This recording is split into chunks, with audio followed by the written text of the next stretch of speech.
সিইএফআর কি, আর সারা পৃথিবীতে এটাকে ফলো করা হয় কেন? এক সময় একটা বড় সমস্যা ছিল, বিশ্বের এক দেশে এক এক ধরনের টেস্ট। বিশ্বের এক দেশে ইংলিশ টেস্ট, তো আরেক দেশে জার্মান টেস্ট, আরেক দেশে ফ্রেঞ্চ টেস্ট।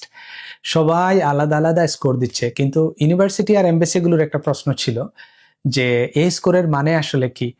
একজন ছাত্র যদি বলে আমি এই পরীক্ষায় পাশ করেছি, তাহলে প্রশ্ন আসে সে কি লেকচার বুঝতে পারবে, কিংবা যদি তাকে প্রশ্ন করা হয় অথবা যে লেকচারটা ইউনিভার্সিটিতে দেওয়া হবে সেটা কি সে বুঝতে পারবে। কাজের যে জায়গা সেখানে তার ভাষাটা সে ব্যবহার করতে পারবে কিনা। এই বিভ্রান্তি দূর করার জন্যই ইউরোপে একটি বড় উদ্যোগ নেওয়া হয়। এই উদ্যোগ নিয়ে কাউন্সিল অফ ইউরোপ, তাদের লক্ষ্য ছিল খুব পরিষ্কার, একটা কমন ফ্রেমওয়ার্ক তৈরি করা, যেটা সব ভাষা, সব দেশ, সব পরীক্ষার জন্য ব্যবহার করা যাবে, বা এটা সবার জন্য সমান তালে কাজ করবে। এভাবেই তৈরি হয় সিইএফআর, অর্থাৎ common European framework of reference. একটা বিষয় পরিষ্কার করে বলা দরকার, সিইএফআর কিন্তু কোনো পরীক্ষা না, এটা কোনো স্কোরিং সিস্টেমও না।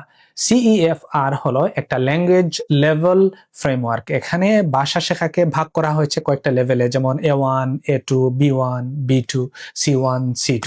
A1 মানে বিগিনার, A2 মানে বেসিক ইউজার, B1, B2 মানে ইন্ডিপেন্ডেন্ট ইউজার, C1, C2 মানে প্রফিশিয়েন্ট ইউজার। এই ফ্রেমওয়ার্কের সবচেয়ে বড় শক্তি হচ্ছে ভাষা যাই হোক, দেশ যাই হোক, পরীক্ষা যাই হোক, এই লেভেল দেখলে সবাই বুঝতে পারে যে একজন মানুষ বাস্তবে ওই ভাষাটা কতটা ভালো ব্যবহার করতে পারবে। এখন আসে আরেকটা গুরুত্বপূর্ণ প্রশ্ন, যে আইএলটিএস এর সাথে সিইএফআর কেন যুক্ত।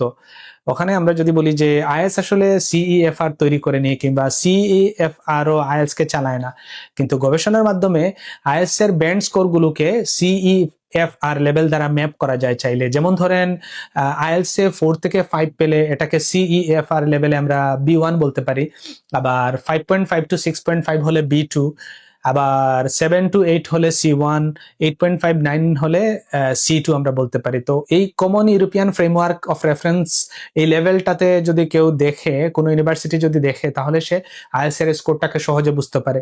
আবার কেউ আইএলটিএস এর স্কোরকেও যদি সিইএফআর এর সাথে একটু ম্যাচ করতে চায়, সেটাও তারা তখন ম্যাচ করে নিতে পারে। একটা সংযোগ তৈরি হয়, the whole world clearly understand the ability of the candidate. এর ফলে ইউনিভার্সিটির আর তখন প্রবলেম থাকে না, এমবাসি, এমপ্লয়ার সবাই বুঝতে পারে যে আইএলটিএস এর স্কোর মানে, বা 6.5 আইএলটিএস এর স্কোর, এটার বাস্তব মানে কি, বা একজন ইউজার কতটা দক্ষ সেখানে। এই কারণেই আজ বিশ্বজুড়ে আইএলটিএস আর সিইএফআর একসাথে ব্যবহার করা হয়। তাই সিইএফআর কোনো এক্সট্রা জিনিস না, এটা হলো একটা গ্লোবাল ল্যাঙ্গুয়েজ আন্ডারস্ট্যান্ডিং সিস্টেম। আর এই কারণেই পৃথিবীর মানুষ বলেন, বিশ্ববিদ্যালয়, সরকারি, এমবাসি সবাই সিইএফআর কে বেশ শক্তভাবেই বিশ্বাস করে বলা চলে।